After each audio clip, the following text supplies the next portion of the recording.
जय हिंद दोस्तों हम सब जानते हैं कि ये लाइन क्या रिप्रेजेंट करती है। बॉर्डर, जो एक देश को दूसरे देश से अलग करता है। आज दुनिया में कई बॉर्डर्स हैं जिस पर मौजूद देश आपस में किसी ना किसी कारण से लड़ ही रहे हैं। भारत और चाइना के बीच में बॉर्डर को लेकर विवाद है। भारत और पाकिस्तान के बीच में बॉर्डर को लेकर कई प्रॉब्लम्स हैं जो पूरी दुनिया जानती है। और आज प्रेजेंटली यूक्रेन और रशिया के बीच में बॉर्डर क्लैशेस चल ही रहे हैं। पर दोस्तों, क्या आप जानते हैं कि दुनिया में दो देश ऐसे भी हैं जहां ये बॉर्डर लाइन दुश्मनी को नहीं बल्कि पीस और हार्मनी को रिप्रेजेंट करती है। और उन दोनों देशों के बीच में ये बॉर्डर लाइन लोगों के घरों से होकर गुजरती है, शॉपिंग मॉल्स के बीच में से पास करती है। यहां तक कि एक ऑफिस का आधा पार्ट एक देश में है और आधा पार्ट दूसरे देश में है। स्ट्रेंज ना? जी हाँ दोस्तों, दुनिया में एक ऐसी जगह है और ये जगह बेल्जियम और नीदरलैंड्स के बीच में एक छोटा सा टाउन है जिसका नाम है बार्ल। दोस्तों, हम सब जानते हैं कि दुनिया में बॉर्डर के एक तरफ का पार्ट बिलोंग करता है एक देश को और दूसरे तरफ का पार्ट बिलोंग करता है दूसरे देश को। पर ये बार्ल टाउन बिलोंग करता है दो देशों को, बेल्जियम और नीदरलैंड्स, जिस वजह से यहाँ ऑलमोस्ट हर चीज दो है। जैसे दो चर्च हैं, दो टैक्स सिस्टम है, दो बस सिस्टम है, दो पोस्ट ऑफिसेज हैं और इस जगह के नाम भी दो हैं। नीदरलैंड वाली साइड को बाल नसाउ कहते हैं और बेल्जियम वाली साइड को बाल हर्टॉग कहते हैं। और दोस्तों, बाल में बॉर्डर लाइन टाउन के बीच में से ऐसे पास करती है जिससे यहाँ की स्ट्रीट्स,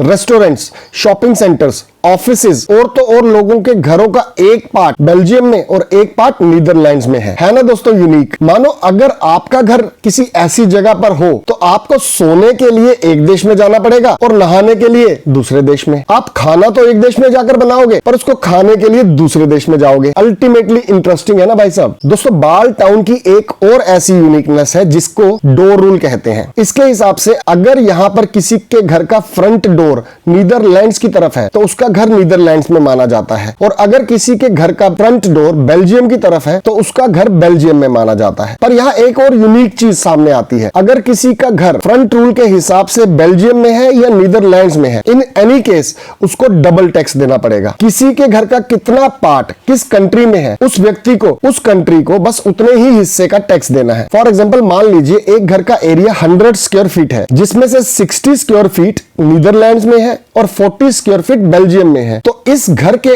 ओनर को 60 स्क्वायर फीट पर जो टैक्स बनता है वो नीदरलैंड गवर्नमेंट को देना है और 40 स्क्वायर फीट का जो टैक्स है वो बेल्जियम गवर्नमेंट को देना है। दोस्तों, बाल टाउन की एक और ऐसी यूनिकनेस है। अगर आप इन दोनों कंट्रीज की कॉस्ट ऑफ लिविंग कंसीडर करो तो बेल्जियम में रेंट बहुत कम होता है बट नीदरलैंड्स में शॉपिंग बहुत सस्ती है। तो बाल टाउन में रहने वाले लोगों के पास ये ऑप्शन भी होता है कि उनको कहाँ रहना है, जहाँ शॉपिंग करना सस्ता है या जहाँ रेंट सस्ता है ना दोस्तों। Interestingly unique. दोस्तों, जब भी हमसे पूछा जाता है कि व्हाट इज बॉर्डर तो हम सबके थॉट में fences, big walls, security forces, clashes, disputes जैसी बातें आती हैं। पर बाल टाउन का बॉर्डर ये रिप्रेजेंट नहीं करता। ये बॉर्डर सिर्फ एक ही चीज को रिप्रेजेंट करता है और वो है पीस। और दोस्तों, जरा अज्यूम कीजिए कि हमारी दुनिया तब कितनी अलग होगी जब हर देश के बीच का बॉर्डर एक लाइन से ज्यादा कुछ ना हो। सही है ना दोस्तों। दुनिया के ऐसे ही नए नए फंडे जानने के लिए आप चैनल को सब्सक्राइब करना मत भूलिएगा। धन्यवाद दोस्तों, जय हिंद।